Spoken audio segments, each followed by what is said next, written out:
In this video, we are going to discuss continuity. So a function is continuous at a point if three conditions are satisfied. And remember, we're talking about calculus terms. So we are really focused on that calculus definition of continuity. To this point, you've thought about continuity as being able to draw the function without picking your pencil up. But now we're asking, why does that work? And there's three conditions that has to hold. First one, the function has to be defined at the point in question, and our point in this case is going to be x equals a. Second one, the limit as x approaches a of f of x has to exist. And there's really two things that have to happen for that to exist. Remember, that left hand and that right hand limit have to match. So this is implying that the limit as x approaches a from the left is equal to the limit as x approaches a from the right. And then the third condition is the limit as x approaches a of f of x has to equal f of a. So if these three things hold, then this function is going to be continuous. If something does not hold, then we would say that it's not continuous or discontinuous at the point that we're talking about in question. So let's talk about things that are continuous. I'm going to bounce around the notes a little bit. Polynomials are always going to be continuous, right? When you're thinking about a polynomial, remember that can be written in the form an x to the n plus a n minus 1 x to the n minus 1 plus a1x plus a naught, where n is a positive or is an integer that's positive or 0.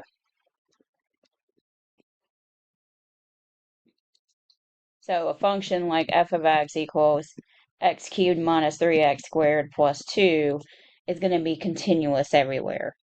Rational functions are polynomials divided by polynomials. So because we're dealing with fractions where we could have x terms in the bottom, we could have domain restrictions. So if we can find the domain of the rational function, then it's going to be continuous everywhere in the domain. So an example, let's say we look at the function f of x equals x minus 3 over x plus 2. So this is a rational function because I have a linear divided by a linear, and linear terms are polynomials. We know the domain for this function would be everything except negative 2, because that negative 2 would give us a 0 in the denominator. So then this function is going to be continuous on that same domain, from negative infinity to negative 2, and then from negative 2 to infinity.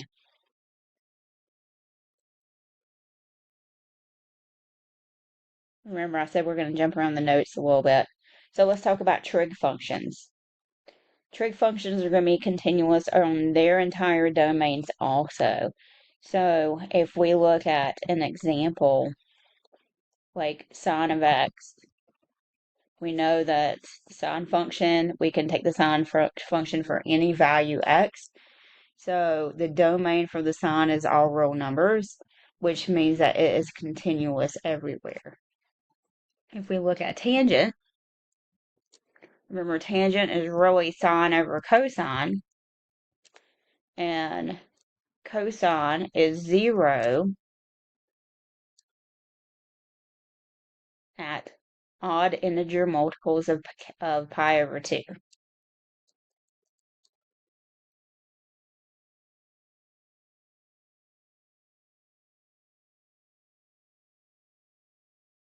And we could write that as 2k plus 1. That's how we would write odd, pi over 2. So x could not be equal to 2k plus 1 pi over 2. So then it's going to be continuous on that same domain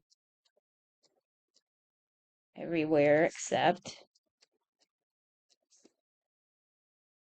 where x equals 2k plus 1 pi over 2.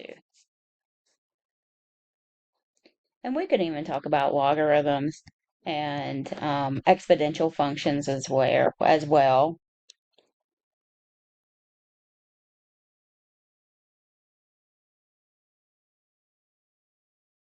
and they're going to be continuous on their domain. For instance, if I was looking at y equals e to the 3x, the domain of this function is all real numbers, so it's continuous everywhere. If I was looking at a log, maybe ln of x minus 4, we know to find the domain of a log, we got to set that argument, which is x minus 4 greater than 0. So the domain is going to be from 4 to infinity, which means it's going to be continuous on its domain from 4 to infinity.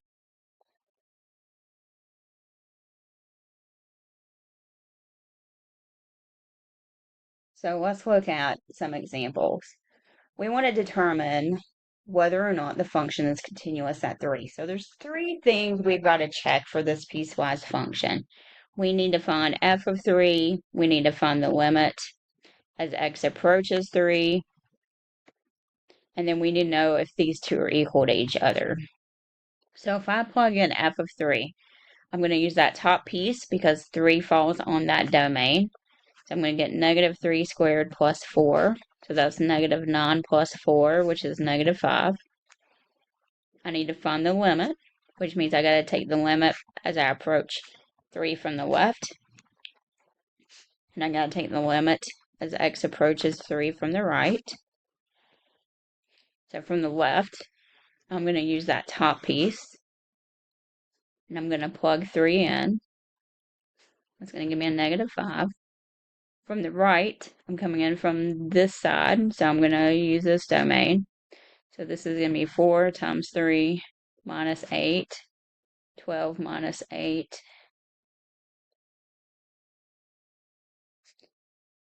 And that's a 4. So you can see these are not the same.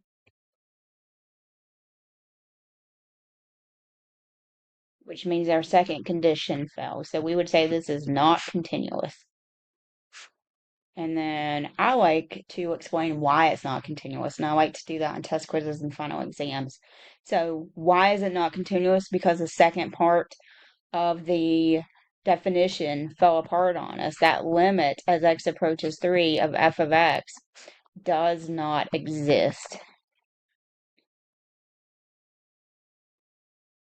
So if it doesn't exist, let's talk about types of discontinuities we could have. You have removable and you have non-removable. A removable discontinuity is always going to be a hole in the graph. A non-removable is either going to be a jump discontinuity where we're going to have a gap in between, or an infinite discontinuity where we're going to have a vertical asymptote. One of those two things will happen.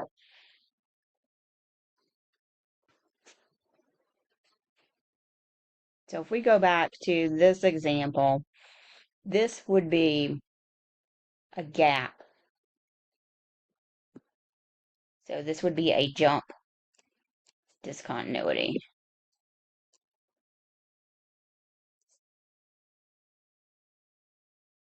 So let's graph this in Desmos. So I've graphed this in Desmos. That first piece is negative x squared plus 4, where x is less than or equal to 3. To get the less than or equal to, you're going to hit less than, and then you'll hit the equal sign, and it will automatically know that that's the symbol that you want. And that second piece was 4x minus 8 as long as x is greater than 3. So here's my function, and you can see that discontinuity right here. This is a non-removable discontinuity, and specifically is a jump discontinuity.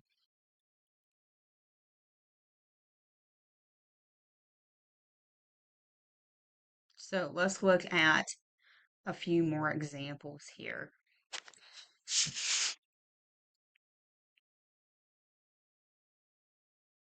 Say f of x is equal to 3x squared minus 4x plus 1. And I ask you to discuss the continuity. Is the function continuous?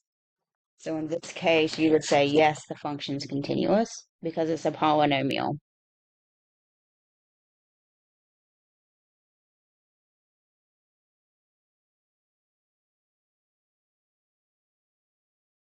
So it's continuous everywhere. Let's say we're looking at x squared minus 1 over x plus 1. So we know this guy factors. So this function looks like x minus 1 as long as x is not equal to negative 1. That's what would give us, if we plug in negative 1, that's what would give us 0 over 0. So we want to know about continuity. We've got to check three things. We need to find f of negative 1. We're going to use that original function. If we plug negative 1 in here, we get 0 over 0, which is undefined. So this doesn't exist.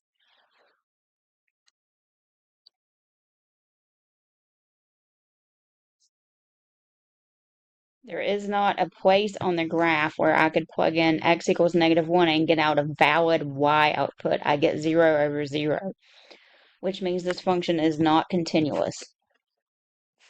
And that's because f of negative 1 does not exist. Now, the limit exists. If I were to take the limit as x approaches negative 1 of f of x, negative 1 plugged in here would give us that undefined. So remember, we would use our techniques and we would go to that reduced form and we're going to get a negative 2. So the limit exists, but to be continuous, three things have to happen. One of those things has to be that function has to exist there. Let's look at another one.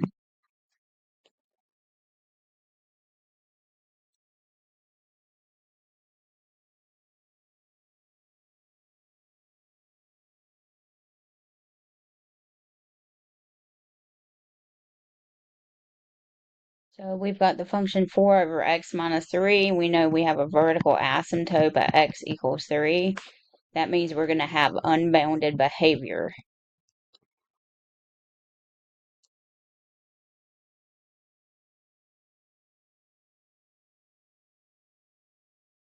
Let's say we want to look at continuity. We need to find, and we're curious about that 3, right? So if I were to plug a 3 in there, it's undefined because we would get 4 over 0. So f of 3 does not exist. Therefore, we are not continuous. Now notice the limit doesn't exist either. If I were to take the limit as x approaches 3 from the left, and the limit as x approaches 3 from the right, one side is going to go to infinity, and the other side is going to go to negative infinity. So let's think about what that graph looks like. If I were to graph this in the calculator, here's my vertical asymptote. And that's because it's a transformation of 1 over x is shifted to the right, and then it's scaled vertically by a factor of 4. So there's my graph. As I approach 3 from the left, I'm heading to negative infinity. 3 from the right is heading to positive infinity. And anytime I get infinity as a limit, the limit does not exist. So we would say this limit does not exist, therefore it's not continuous at 3.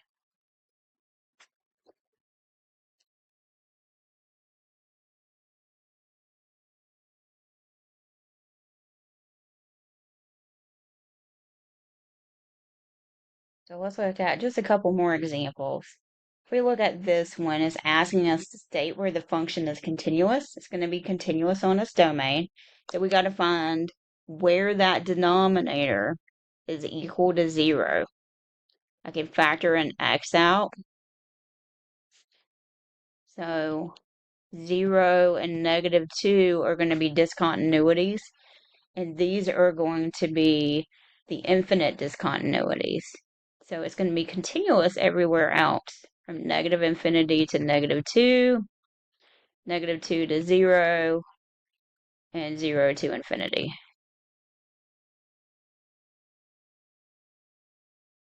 Let's look at the square root one. We have the function f of x equals square root of 4 minus x squared. We want to know where it's continuous. I'm going to come down here and look at this one. I need to know where 4 minus x squared is greater than or equal to 0. Remember, we can only take the square root of something that's positive or 0. This factors.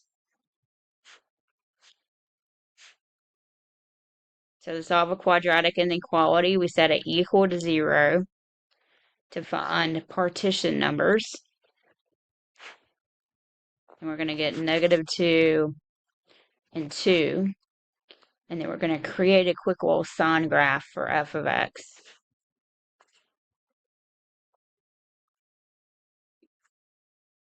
So if I plug in something to the left of -2, like -4, so I'd have 4 minus -4 squared, which would be 4 minus 16, which would be a negative. If I plug in something in between, like 0, 4 minus 0 squared is 4, which is positive. And if I plug in something bigger than 2, like 4, I'm going to get a negative. So this inequality is going to be true on this region. So we would say this is continuous between -2 and 2.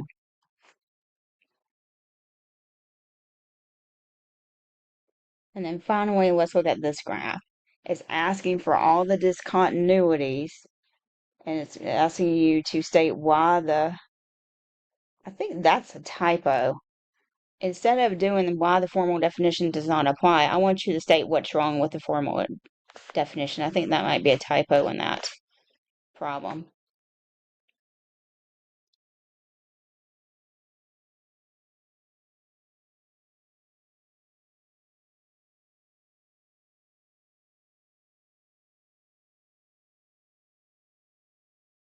Let's state where the definition is not satisfied, so why it would be discontinuous.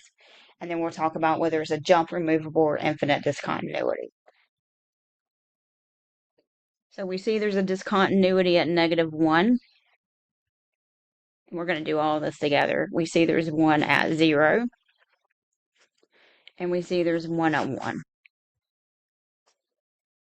So let's talk about what's happening at -1. So the formal definition says we got to check 3 things. Does f of -1 exist?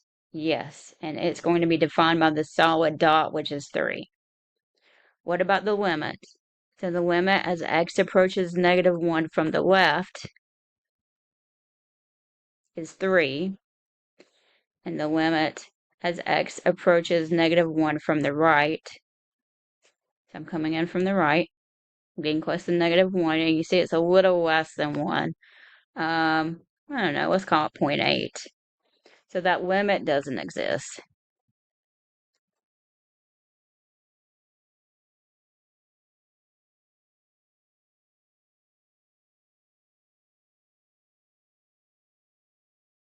I'm going to bear with me just a minute. I'm going to try to make a little bit more room on here so I have more room to write.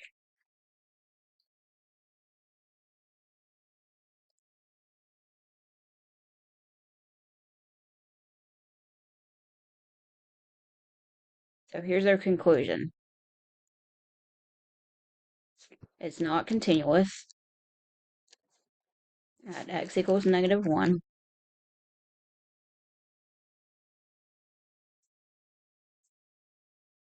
Because the limit as x approaches -1 of f of x does not exist.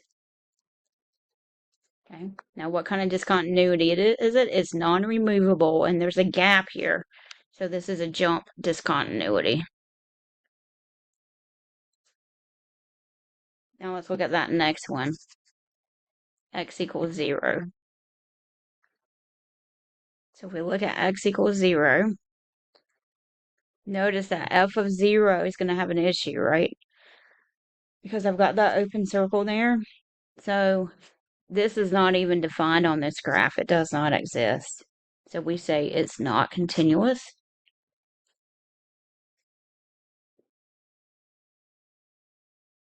because f of 0 does not exist. It's not defined.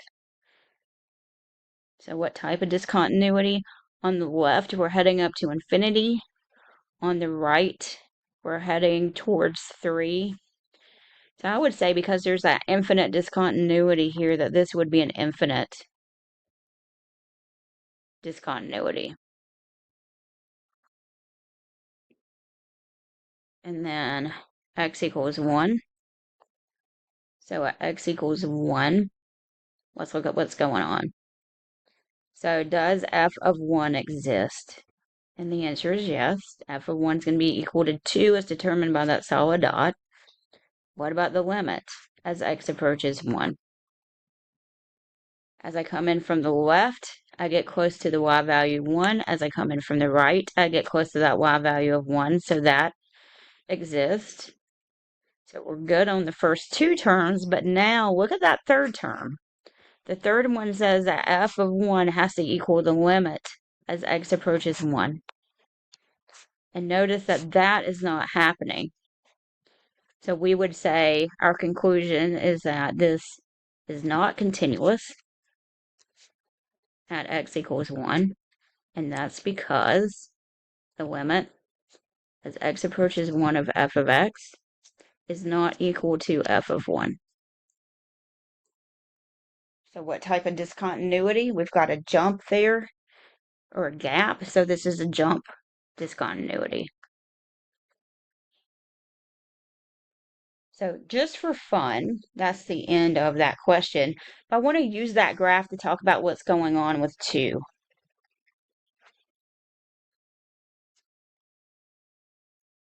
This is number 24, looking at x equals 2.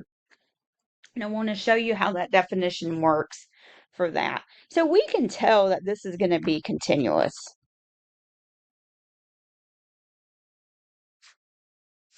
Let's prove it using our definition. So first thing we got to check, does f of 2 exist? So if we plug in 2, we get a y value. It looks like it's about 3.5.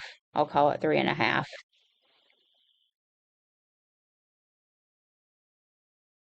The second thing we need to check is the limit. Limit as x approaches 2 of f of x. So as I come in from the left and from the right, I'm still getting close to that y value of 3.5.